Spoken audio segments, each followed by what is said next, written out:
Shelley's sister, it's so good to have you here with us on Rolling Through Negotiations. Brilliant to be here. Thanks for having me, Matthew. But just before came on, I was saying that I feel like I'm rolling with the guru. Like some of the things that we've done in Rolling Through Negotiations, for people that listen all the time, they'll know this, that we bring principles also from Brazilian Jiu-Jitsu into the podcast and help people negotiate better from the Jiu-Jitsu principles as well. So using that metaphor approach, I feel like I'm rolling with a Jiu-Jitsu champion, trying to pick up some tips along the way, given all the public speaking work and all the stuff you do out there in community and everything. Oh, you're being too kind, I think, but thank you.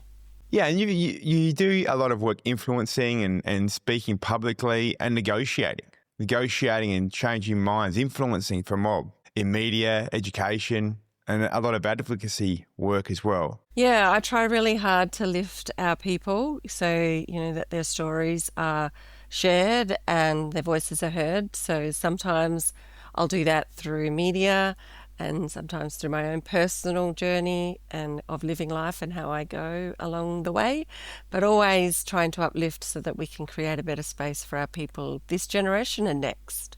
Yeah, there's heaps of focus on next generation as well. I feel like given the theme of this year's NAIDOC in particular, there's been heaps of reference to the future generations, which is so important for us. And a lot of Aboriginal people now, we're like gateways from the previous generation to the next. Yeah, I was raised, and I think from birth it's been ingrained in me to create a better space for the next generation. I had amazing role models who changed landscapes in political and personal and community level, and just to watch them growing up, I knew that was the way forward for me too, and it's been ingrained in many of us to create a better space for now and the future. So it's just a way of life for our people. Yeah, and you do all this being the minority of the minority. A Aboriginal woman advocating for mob, I think, is incredibly powerful. And what if there's somebody listening to us now thinking, gee, how can I really negotiate? How can I influence and create change when I'm in a real position of power imbalance? Are there some strategies or principles that you could share so that we can get some insight into how my brain works? Yeah. So one of the things is, like you said it, like how people talk to themselves, like how am I going to do it? And often we can start with quite a negative mindset about moving forward and thinking that we can't make that change, we can't make that impact because it's just one person. I've been held back, and let's face it, Aboriginal and Torres Strait Islander people have been held down in the structures in which society is in a colonial system. So that's an actual fact. So for me, it's about how I change my mindset. I talk to myself essentially like I'm a rock star. I spent most of my life telling myself that I was not capable of doing something just because I was Aboriginal. And then there was a real shift. I really looked at my life. I looked at how the mentors in my life walked forward. I've loved everything about the way that my father lived his life and my mother, in the way that the lessons that they taught me. And I just went, why am I doing this to myself? Why am I letting society fill my head with these negative thoughts? So I made a real change, and now I have mantras that suit different situations in which I'm going to move forward. When I first went onto the MCG, I would say to myself, you can read, you can write. And I said it for a whole week before I did it. And then when I stood in front of the microphone in front of 80,000 people with 1 million people watching at home, I just said, you can read and you can write. You can read and you can write, rather. You can read and you can talk. And then I just read and I talked. So I find whenever I walk into a space, I also remember that I'm not walking alone. I have my ancestors with me, the people that walked this world before us to create this space for me. So when I walk forward, I know they're with me and that I belong in a space because I've already told myself I do, over and over and over and over again, to get rid of the negative thoughts from other people. Oh, you covered so many amazing things and packaged them so nicely there, sister. So many great ones. So I think one of the great principles that you touched on is the mantras, the self-talk, and embodying the outcome that you want to achieve. And I don't think that you spoke the words of visualization, but I can feel in the way you gave this description that you actually visualize the outcome happening the way you want it to happen.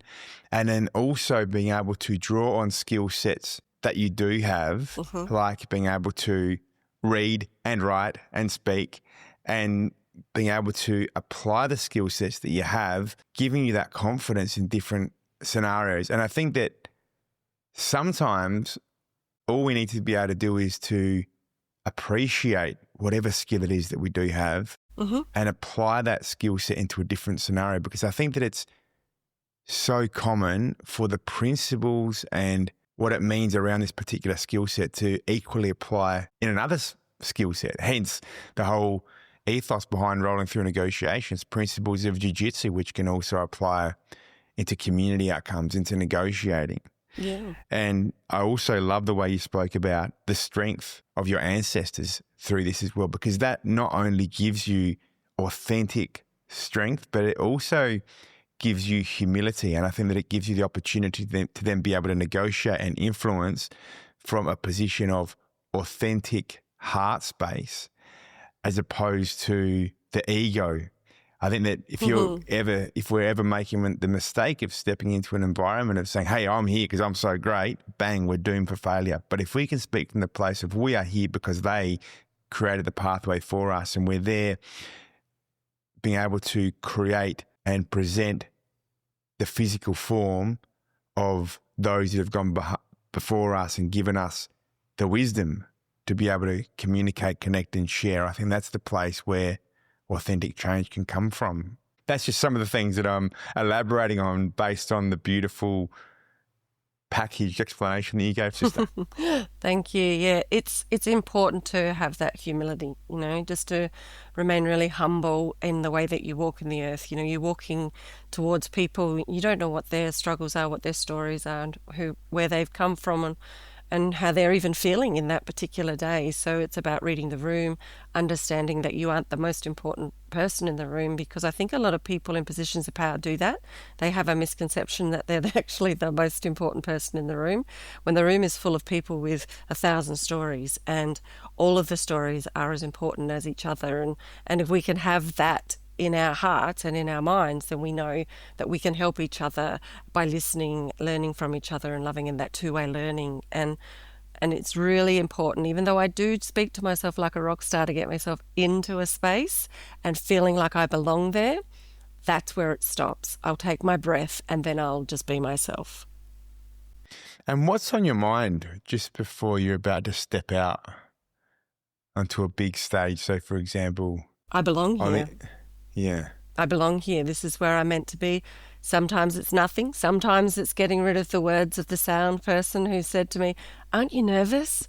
And then I have to say, no, I'm not, because it's about, often we go into spaces and we can take the words of others, because without fail, if you think about it, when you go to step into something, within the last 5 minutes of you doing it, there will inevitably be someone that will say, aren't you nervous? So learning to block that as well, and then going, no, I'm not nervous actually, because in the beginning I'd be like, I'm not nervous. Am I meant to be nervous? Should I be nervous? So then I would focus on that so much. But now I just go, no, I'm good, thanks. And then they go, oh, that's because you've done it 1,000 times. No, it's because I'm ready. I'm prepared. I know my stuff. I know what's going to be happening, and I feel confident and safe in what I'm about to say and do, because I've been prepared. And taking on other people's words and doubts is something you have to learn to block as well. So talk us through, if you're about to deliver a big keynote on an engagement and the keynote is to say go for an hour, how much preparation would go in to be able to deliver a polished 1 hour keynote? I think people think it has to be polished. It doesn't have to be polished. I make mistakes. I laugh at myself. It's all about just enjoying the moment as well, as much as delivering a really powerful message that you hope brings people change, a different mindset or passion moving forward, or, some action as they leave. But what it is about is that in my mind, I am preparing myself a week before. I'm talking to myself in a really positive way. I have written it days before. I like to create a new keynote that suits the needs of whomever the audience is. And then I practice it. I read it the night before bed. Because I've written it, so of course it's in me. And then I try not to read it as such. I try to, sometimes, I think as you get better, in the beginning you read, and that's okay. Like, don't be too hard on yourself. And then you start to glance up and down, and then you can actually start to go with just points. And then you end up just going with a PowerPoint and a few slides behind you, and you're going for it. So there are stages in becoming a really confident, comfortable keynote speaker. You don't have to go out there and be a professional straight away. And people are okay with that. And I love it when someone comes up to me and says, oh, look how much you've grown over the years, because I've put energy and effort into it. It doesn't just all come at once. And what I've also done is I've employed mentors to be in my life where they are critical friends. So I will actually have people come to my keynotes or watch a recording, and I will say, can you go over that and tell me where I could have done something? Or was it my hands? Did I do something within my eyes? Did I not pause enough? Did I laugh at my own jokes too much? Which does happen, by the way. And then other things I've done in television was I've actually worked with producers. And I had this amazing producer, Dan Warner, who for 2 years, when I was on the Margaret Footy Show, every week we would watch over what I did on television. I would have to come with notes. He would come with notes, and then we would compare them. And I focused on one thing, the one thing for that week. It wasn't like, you've got to do this, this, this, and this, and this to get better. One thing a week is enough. And then over time, I just became better, and they all started falling into a package. So I started off like a rabbit in headlights, and then I ended up as someone who's confident and can just walk into a room and just go for it, because I had a critical friend to help me see where I needed to improve, and I wanted to, and it was constructive criticism. Yeah, awesome. And the power of mentors is incredible. Being able to point out little things that you probably miss yourself. And I also love the way you speak on the one thing, because if we can focus on that one thing for a period of time, we can get really, really good at that, then move on to the next. That's where true progress comes from, isn't it? That's right. And people think you've got to be instantly fantastic. That was done over a 2-year period. I've been doing television now for over a 25-year period, and that was probably, I'd say 5 years into my television, even 6 years of my live television experience. So before then, I wasn't improving, because I was just doing the same thing over and over again. I was getting the experience, but I was the same. It wasn't until I went, I want to be better, and he saw something in me, and then I was able to make real changes. And one of the things that has been a big game changer for me is taking the word out of the way that I speak. So I still say the word in casual conversations, and it's about pausing. So that's been a real game changer for me as well. Yeah. Yeah, that is great, because we often use and other fillers just because we're uncomfortable with silence. But silence can be a fantastic gift and a great way to be able to impart knowledge onto the listener, or you can even use it in negotiations to increase tension if you want the other party to speak. It's incredible as well that if we sit in a place of silence, often the other person doesn't like silence either. And so if you want to get information out of them, just sitting there and being silent can be a great way of making them speak. It is. So, yeah. It is one of the great things to do, but it's also great because silence allows the listener to process the information that you have said. If you keep talking and it runs and runs and runs, then they don't get to process the information that you've said. So one of these one things that you worked on at one period was using silence instead of I'd love to hear a couple more. What are some other things that we can be aware of when we're speaking, when we're negotiating, that can help us by bringing the awareness and working on? Are there a couple more of these one things that we can dig a bit deeper and hear about? Absolutely. It's your head, how you move your head. If you're nodding too much, people are more than concentrating on why is that person's head moving so much. I'm conscious of nodding, Shelley. Before you said that one, I was nodding. So not to nod too much. Not to nod too much. What are you doing with your hands? I'm very expressive. It was simple things as, do I cross my hands on the desk? Do I put them under? Do I hold my hands when I'm standing? There's a whole range of things. So we would try different ways in which it made me look, one, more professional, but also that people could connect with as well. And then that I was also comfortable in the way that I did, present to the public. But it's also about my preparation.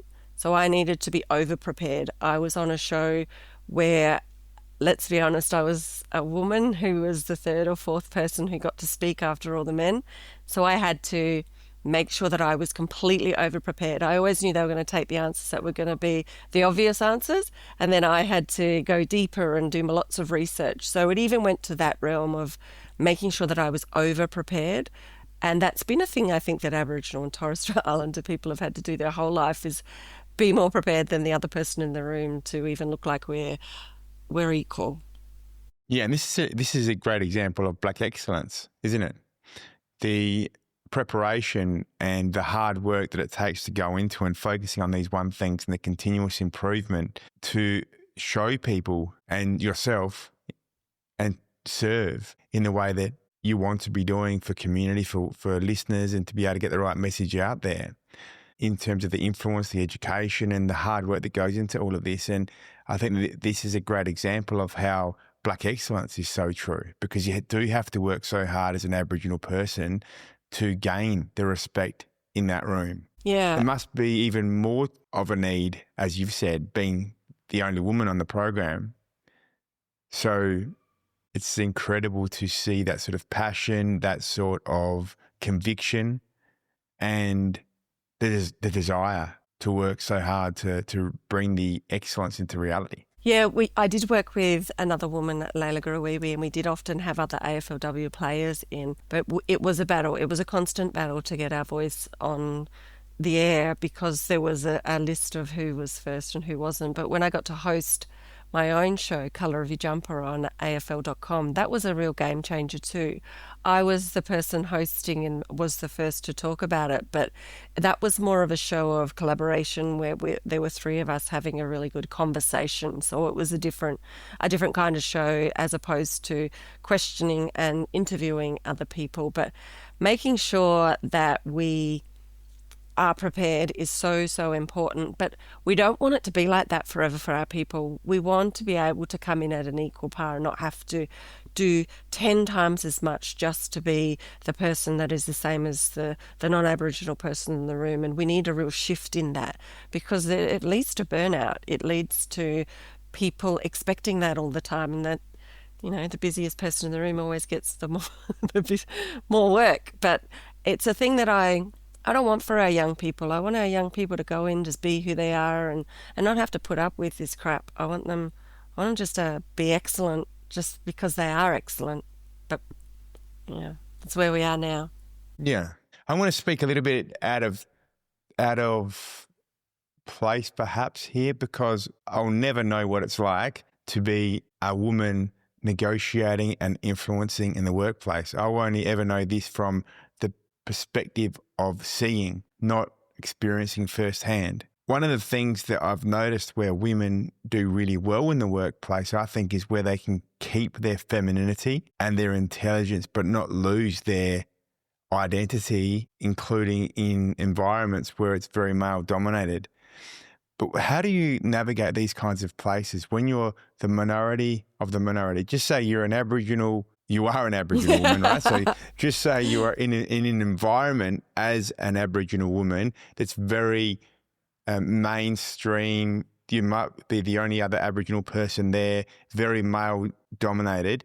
How do you influence in those kinds of environments? Yeah, most of my life is exactly what you just explained, Matthew. I spent a lot of time in male dominated spaces, and I often can be the only Aboriginal person in the room.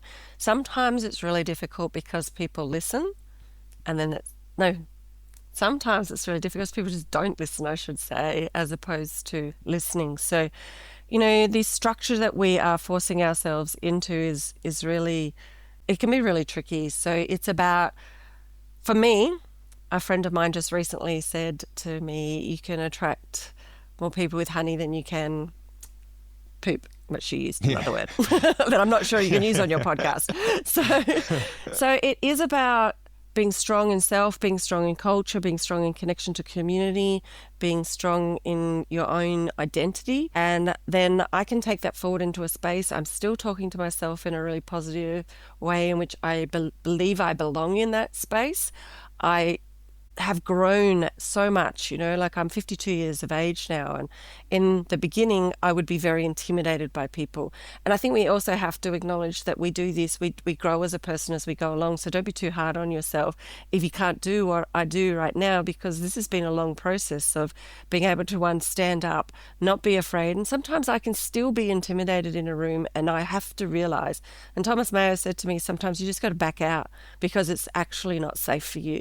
So if I find myself in a space where nobody is listening, or I find myself in a space where I'm actually being intimidated physically by somebody, then I need to get out of there. But most of the time, I'm invited into spaces to consult, to talk to them, and they're wanting to hear what I've got to say. So it's really empowering as an Aboriginal woman to walk into those spaces and have people wanting to hear, where only a few years ago they didn't. And I think after the referendum, we had a real flip back to not wanting to listen. And I think, we've seen some really horrific things that have happened in this country with March for Australia. And, people can hide behind the fact that they were doing it for their children to buy homes. But I think that people need to really look deeper into why they were doing it and challenge their own stereotypes and own mindsets around immigration. That's just a side note there. But what I do say is that it is really empowering to be where I am now and to speak for people that don't have a voice, because I know that I once didn't have a voice and someone was speaking for me. So it's a real honour to be able to do that for people in communities that still need me to do it, and within my own social structures of people and workplaces of Aboriginal and Torres Strait Islander people.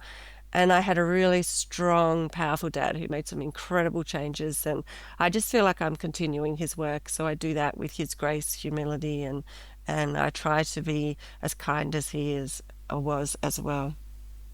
It's beautiful, and truly standing on the shoulders Always of your father and giants. I had some pretty good, pretty amazing giants in my life. Like when I look at the people that my dad was surrounded with in his work, he did a lot for Aboriginal affairs, and it was a real honour to grow up around these people and watch them as leaders in our community. There's so much depth again to what you've just shared, Shelley, and I feel a very simplified way based on an experience that I've had that is incredibly, incredibly simplified based on the depth of what you've said. But I think it can highlight one of the points you've spoken. Was one day I remember going into a lift, and there was somebody that I knew that was in the lift, and I was feeling incredibly positive this particular day, and that person was very down. And to gain rapport and connect with this person, I presented myself as very down as well. And then that lift journey ended, and I thought to myself, why did I put myself down to connect with that person? Perhaps there was a responsibility to hold myself high, to bring her with me as a result of that journey. Yeah, those moments are really, we live and learn in those moments, and the fact that you've questioned yourself and you've reflected on it, that's actually what makes you an important person in the next time you see that person, because they may need to be lifted, and it may be that you then reconnect with that person if there's somebody that is in your life. But reflecting on how we handle moments is really, really important. I try to, sometimes we have to match. I've got ADHD, so I'll often do that thing of they'll tell me a story and then I'll want to tell a story to show that I understand. Then people will be like, why are you making that about yourself? But it's an ADHD sort of way in which we connect. But it's for what really needs to happen is people need to lift each other more in this society. We need to say, I've got you. If you haven't got you right now, I've got you, and I can be here for you. And when you need someone to hold you, that that it might be them that does it next time, and we can lift each other when we're falling down. Absolutely, supporting each other in that process. And I think this is also where the art of listening comes into it, because you spoke about the voice and giving voice to really important issues. But I also feel like sometimes when we speak about Aboriginal voice, it discredits the amount of voice that has gone before. And I feel like the real pathway to change is the listening, and gaining the momentum of listening to the voices that continue to be spoken, I feel like this is where change is going to happen. Yeah, it's really important to listen to each other. Like if a lot of people want to quickly interject and they want to say, yeah, I know this, I know that, I know that. But if you truly stop and you truly listen, and as an ADHD person, sometimes that can be really tricky, let me assure you. And I'm sure there are some of your listeners whose heads have just nodded off their shoulders. But learning that art and pausing in someone else's moment is the greatest gift you can give them sometimes. So it's a real practice. And then sometimes you just don't even have to have the answers for them. It can just be all they needed to do was get it off their chest. And asking them, would you like me to give you a solution, or would you like me just to listen today? And I'm always here for you. It doesn't always have to be about, I've got a solution for you and I'm going to solve that for you, which is a problem that I have to battle with all the time. And I've had to learn over the years, but it's been an important lesson for me. Yeah, that's so true. And I think that listening is also where we can receive. I think that sometimes people don't like being in a position of vulnerability, but if we can sit in the humility of vulnerability, even if it can be really uncomfortable sometimes, and truly listen, this is where we can grow as a person. And sometimes the voice that's being spoken is the greatest gift that we need. And the only way to properly receive the gift is through silence, but authentic listening to that voice. Yeah, and whole body listening. I'm a school teacher. I talk to kids all the time. Whole body listening. Don't be on your phone. Don't be distracted and looking the other way. Genuinely engage with the person. Show them that you're there for them. And you'll see the power of what deep listening and whole body listening and authentic, listening does for somebody. And that may be all they need. For sure. And as well as being a teacher in a classroom, you're also a mum. So you've got some experiences with the young kids. Sure do. What's something that occurs as a mother where you're negotiating with your child or children that we shouldn't take for granted? Because you know how we were saying before, we can learn skills in different environments and then apply them in different places that can really help us. So what if we've got a mother listening right now who's going into a negotiation, going into an environment where they need to influence, and they might have been out of the workforce for a while, or they might not have been in a governance-based boardroom type negotiation for many years, if ever, but they're very experienced and they're a very good mother. So they have the mother skills, they negotiate with their children in that context. So what's something that happens as a mother that we can then use and rely on when we're negotiating outside of the place that is motherhood? So as a mother, I think the greatest thing that you can do is keep communication lines open. I have an incredible 18-year-old son who talks to me more than anyone else's child. Everyone is always just blown away by the stories of our day we share with each other, of our challenges, of where we want to be and how we love our friends and all the stories that go around with just being a person. And I'm really, really blessed because the communication lines have been open for a really long time. There are no need for lies. There are no need for, making up stories or half-truths. It's just flat out. And sometimes I think, didn't need to know that, but here we are. And I think that line of open communication is really important in your workplace.